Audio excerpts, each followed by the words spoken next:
We're go for launch. Everyone ready? It's all yours. Take us out. So Icarus, Steve Cotton. All right, Icarus. Yeah. Where are we going? Icarus is it's a Warmind solar collector on Mercury. Okay. Again, the level designers, where they come up. This is a really fascinating story about where they come up with their inspiration. But they were fascinated by real world technology. These power towers, these heliostat sort of thermal like collectors that exist on Earth. They heat molten salt up to like 1,500 degrees. It's crazy. So, what better place to collect solar energy than Mercury? And it's certainly closer. Yeah, it's a little. It's probably. Yeah. But they and they put it in a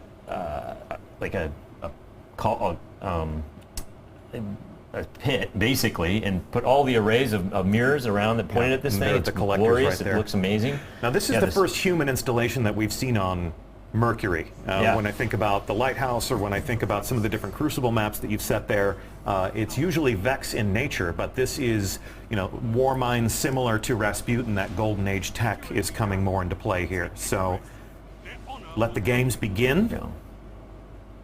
This is round 2 of Supremacy, and as the match plays out, talk to us a little bit about how the environment is impacting the gameplay. Looks like we've got our first blood right there.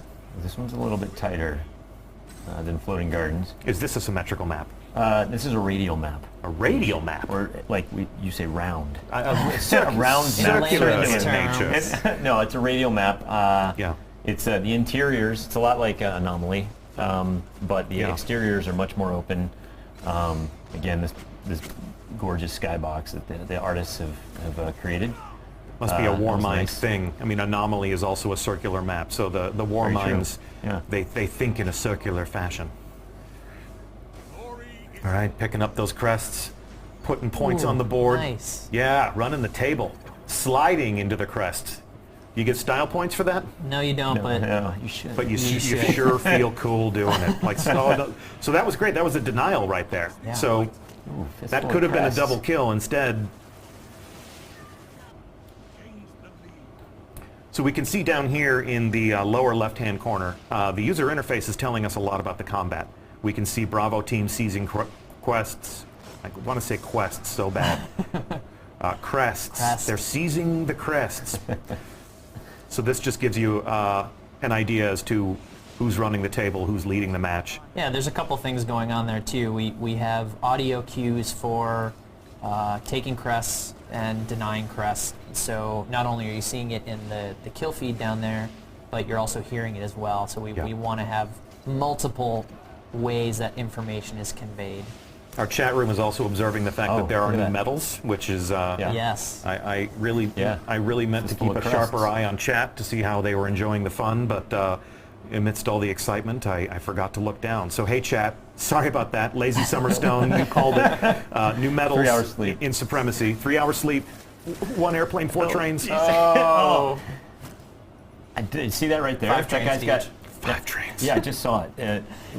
So should we talk about artifacts? We should talk about artifacts, because I just saw that. I did too. So this is Brandon, right? He's playing. He's running. Yeah, he's running the hand cannon. Yeah, so he's got the artifact Memory of Perun equipped, which highlights enemies. The ones that are low on health, it highlights red, and the ones that are full on super, it highlights yellow.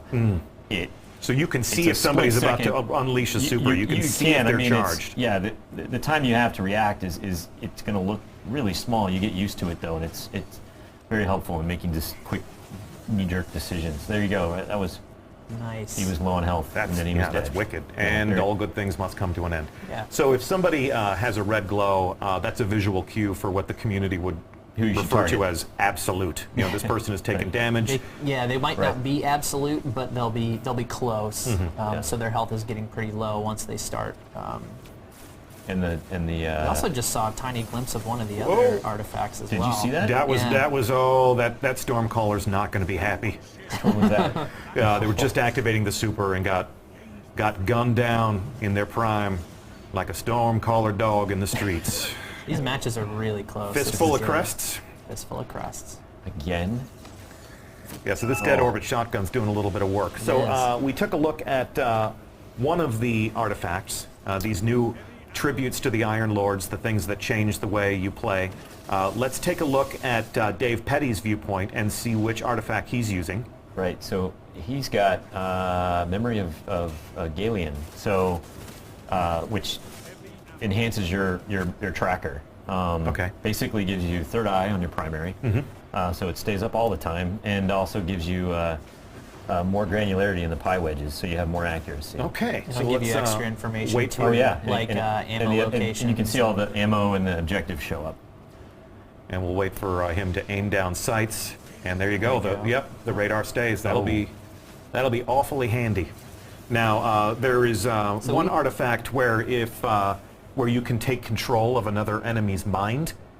Do we enable that in the Crucible? Can I? That would be fun, but Can no. can I take control of the brain of somebody who's elsewhere on the internet and like ask them to go out and buy me snacks AI. and stuff? Just AI. All right. Well, I want you guys to keep working on that technology. We though. saw something briefly, though, like a few seconds ago before you started asking about that, where the crests actually have physical properties in the world. Look at there. Look at So, there. yeah, Rolling down the stairs. that was Look at like that. That was on cute. cue. Wow.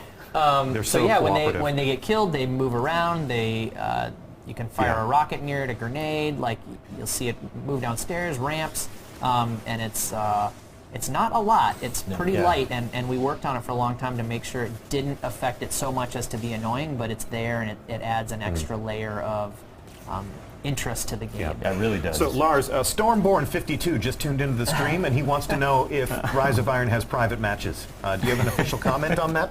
Look at your screen. Stormborn, I'm happy to say that yes. Private matches confirmed. We're actually playing one right now. It does say private test build up in the corner. That's just, that's our development environment. But private matches are confirmed in Destiny. Choose your combat mode.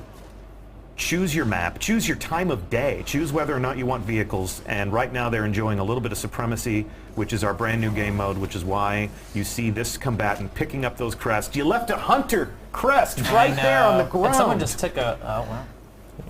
Sorry, Deej. These games are close. Yeah, these are some nail biters. These are some close matches. That's exactly what we want.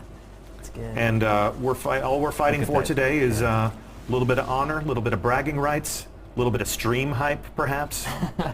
Nice. So when you collect a blue crest is friendly quest. You sort of used the GI Joe laser color palette Yeah, here. well, we wanted to go simple. Yeah. And when you grab a blue one, you're actually denying the enemy team points. So Depriving the enemy. Basically, the simple thing to do, remember in this mode, is if you see a crest, grab it. Sure, right. Yeah. No matter the color. And then you gave us different colors for the crests so we could at least understand how the battle is progressing. Correct. Unlike those grenades where you never know if you're going to run through an enemy fog or a friendly fog. Look at that, super showdown, and the hammers win. Got a few more hammers. There you go. You have redeemed yourself. Well Your team has won. Good games to all. Good games to all.